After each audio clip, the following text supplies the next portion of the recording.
In today's video, I am going to teach you how to create email funnels with Constant Contact. Start by logging into your Constant Contact account. Once you are inside the dashboard, go to the Campaigns area. This is where you manage the different types of marketing messages and automations for your audience. From there, select the option to create automation. This will take you into the setup flow for building an automated email funnel. Next, choose the option that says Build My Own. This gives you more control over how the funnel works and lets you shape the customer journey based on your goal.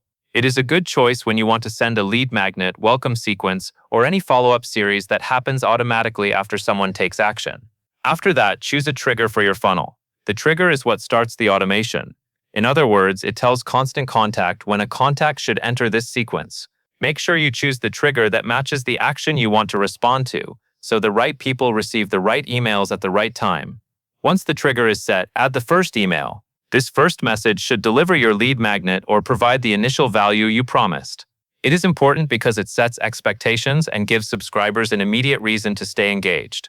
Keep the message clear and focused so people quickly understand what they are receiving. From there, add time delay steps between your emails. These delays help pace the funnel so contacts are not overwhelmed with too many messages at once. Spacing your emails also gives people time to open, read, and respond before the next message arrives. A well-paced funnel often feels more natural and improves the overall experience. Then add your subsequent emails. These follow-up messages can continue the conversation, build trust, and guide the contact toward your intended outcome. As you build, use conditional splits to branch the path based on user engagement, such as whether someone opens an email or clicks a link. This allows the funnel to feel more personalized, because contacts can move into different paths depending on how they interact with your emails.